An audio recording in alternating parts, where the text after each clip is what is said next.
Assalamualaikum warahmatullahi wabarakatuh. Perkenalkan, nama saya Siti Nur Apipah dari kelas 12 Bahasa SMA Negeri 1 Luliang dengan nomor tes 12B031. Di sini saya akan membacakan ceramah tentang ikhlas. Bismillahirrahmanirrahim. Alhamdulillahirrabbilalamin wabihi nasta'in wa ala umuri dunya wajin. Wassalatu wassalamu ala asrafil anbiya'i wal mursalin wa ala alihi washabihi ajmain, amma ba'du. Pertama-tama marilah kita panjatkan puji sinarang syukur kepada Allah Subhanahu wa taala yang telah memberikan kita nikmat sehingga kita bisa kumpul pada acara ini. Salawat beserta salam semoga selalu tercurahkan kepada baginda kita Nabi besar Muhammad sallallahu alaihi wasallam. Hadirin rahimakumullah. Pada kesempatan kali ini saya akan menyampaikan ceramah tentang ikhlas yang ditugaskan oleh guru mata pelajaran PAI yaitu Umi Ade untuk memenuhi tugas ujian praktek.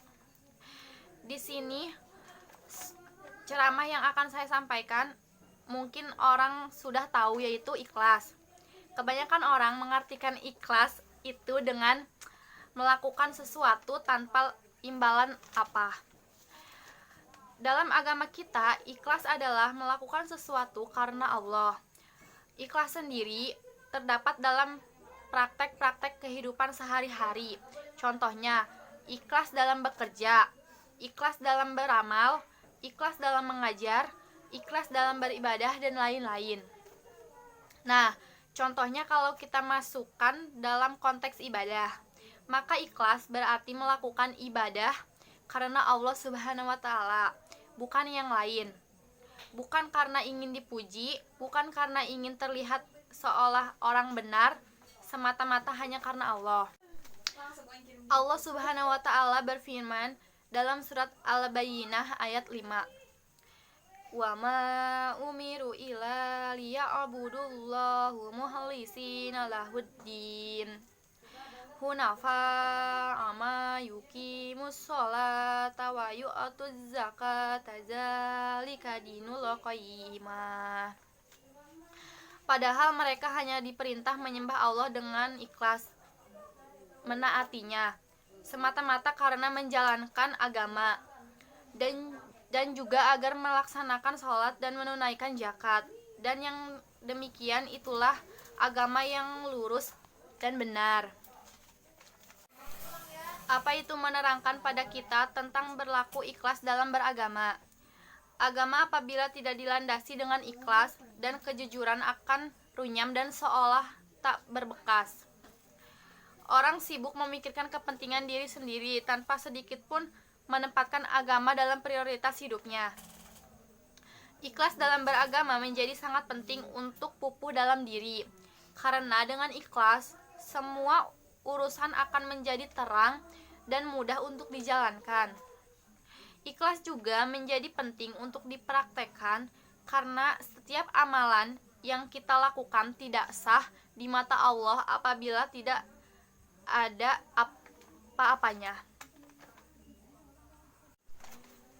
Dalam hadis yang diriwayatkan oleh Imam Muslim dalam kitab Sahih Muslim, diceritakan tentang suatu perkara yang akan terjadi pada hari akhir di hadapan Allah.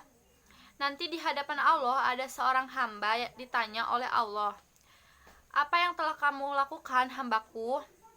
Ia menjawab, "Saya berjuang dan berperang demi Engkau ya Allah, sehingga saya mati syahid."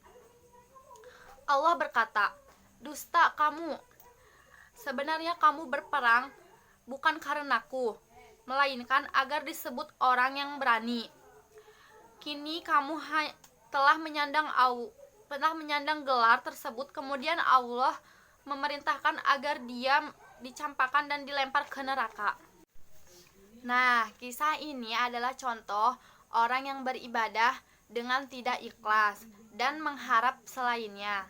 Kisah ini menjadi tamparan bagi kita semua yang masih sering beribadah atau melakukan sesuatu bukan karenanya. Semoga kita termasuk orang-orang yang Allah lindungi dari hal-hal seperti ini. Amin. Hadirin yang dirahmati Allah, dalam beramal ikhlas menjadi ukuran sebesar-besarnya apa pahala yang kita dapat. Semakin ikhlas seorang dalam beramal, semakin besar juga balasan yang diterimanya.